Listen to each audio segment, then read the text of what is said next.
friends, welcome to Digital Tech by Vignesh Balaji. So in the last video we have seen how to make an API call using use effects, and in this video we are going to see how to write a custom hook. Say suppose example you are having multiple components and you have a scenario wherein like you have to fetch data using use effect and this Axios call. It is not needed that you have to repeat this code overall again and again. So that's what React comes with a feature called hooks. So even use effect is also hooks, and you can also write a custom hooks which does the similar functionality. So that is what we are going to do over here. So before that we are going to create an Axios instance so that we can pass that instance to the hook, and top of that we can add the route. Say example we just pass the user's route here and the instance will be for this JSON placeholder. So that's what we are going to do. Before that, let me create a folder named hooks, and inside that I'm going to create a hook called usefetch.js. So what I'm going to do, I'm going to write the import of use state and use effect and from React. So then I'm going to default an export default function. So that name is usefetch.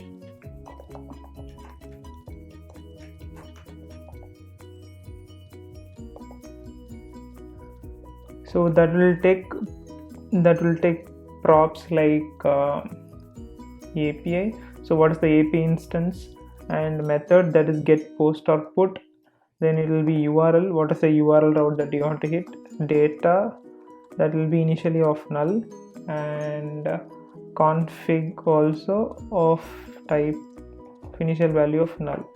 So this is what it takes, and here we are going to perform the state what are the response if it is coming from the API, and if it is error or if it is loading. So all those things I'm going to set over here, and we are going to return. So simply what we can do is we can copy this use effect here and paste it, so that you will come to know what are the changes that I'm doing apart from the existing one, right?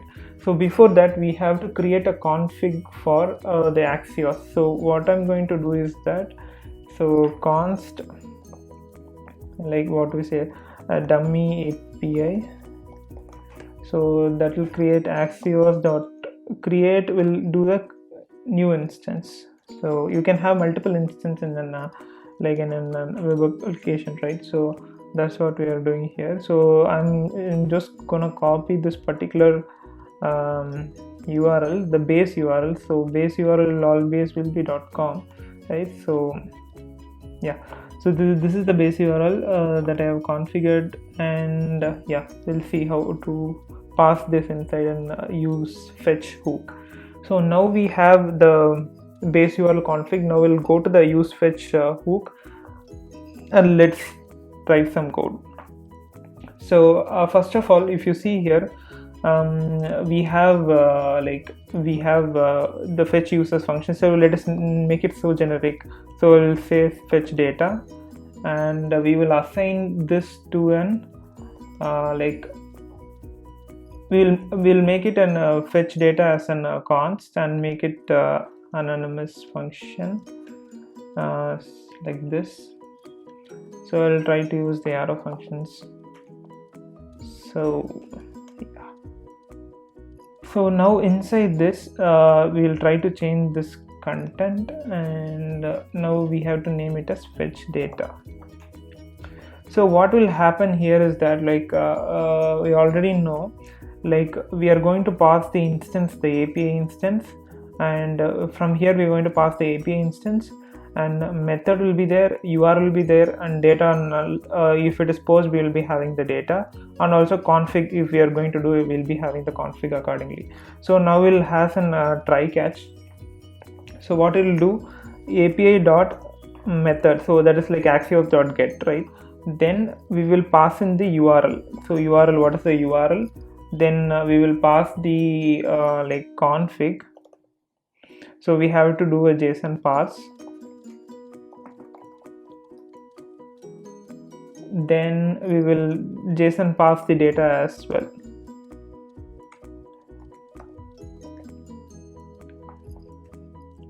Then we will resolve this promise. So once this promise is done, like we will set the so we have to set some response, right? So we will do that, and then we will add finally. Finally, what it will does is that it will execute after every try catch, right? So finally, and then so catch will so there are three things. One is we have to handle the success state, that is the response, and we have to handle finally, and we have to handle the error as well. So what we'll do in finally is that we suppose you are having some loader, right? So how does it will load? If you have to set the loading from the state to make it true or false, based on that only the loading also works. So for that we are going to create three state variables. One is response, then is set response,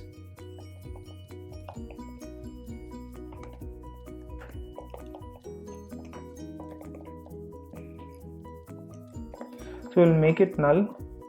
And similarly we are going to do it for loading and as well as the error. So just name it is loading. So then we'll say set is loading. So initially we'll make it as true. Whenever it comes to this block, we'll make it false, and then error. So whatever the error, it will be shown here. So this as well will become an empty, will make it empty string for now. So these are the the state variables that we have defined, and let's set the response here when it is success. So it will be like response dot data. Then we'll do set loading. So finally, if everything is fine, like then though it is in success or error response, we have to resolve it, right? Something. So we will say set false, and here the set error will be the whatever the error it shows. So that will be given as part of the return from the hook.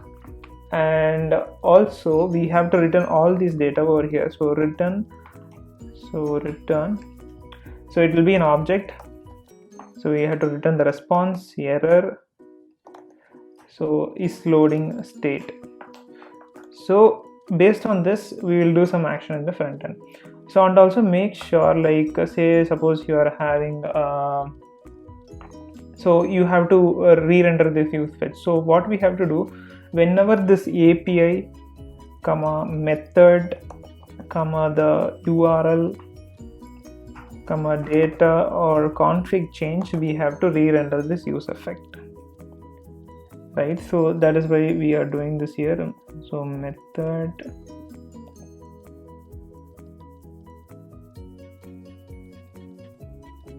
so there are some typos, yeah. So now we have defined the use fetch hook. So we will try to import this from here.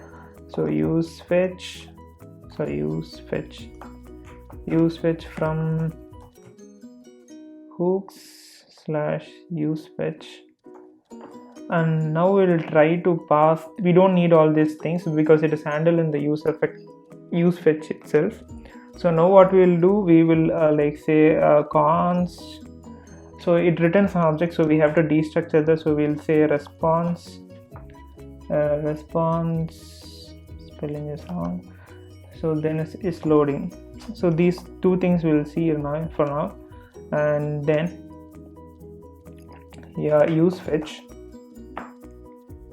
So it will take the API URL.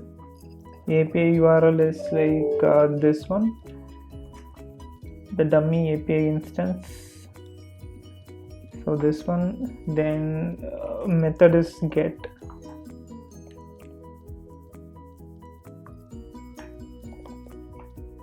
So yeah, string method is get, then The URL is, I think it is users, yeah, users/users. Yeah, so what we have to do is write response.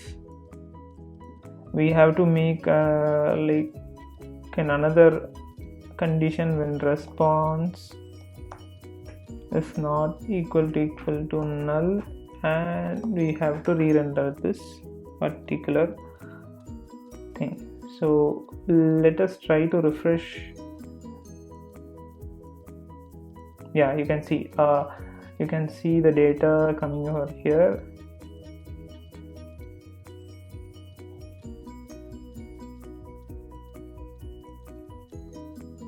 Yeah, you can see in the network tab as well. So the API returns the response, right? And if you want to check the if loading state, I can console log it for you. So I'm not using it over here because we don't have any loader in place, so I'm just console logging it for you guys, so that make sure it's working fine, right? It doesn't feel like we have used use fetch, but internally it uses the use fetch.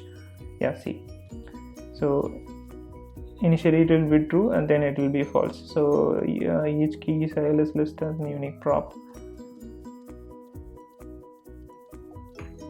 Yeah, so this is how you will write a custom hooks for any API calls. This is not only restricted to the API calls, it is there for many other common functionalities where you see it's repeated. You can just make it as a custom hook and you can do it like the way I did for the API fetch. So thanks guys, thanks for your time. Please like, share and subscribe, and share it to the friends who are really needs to learn React.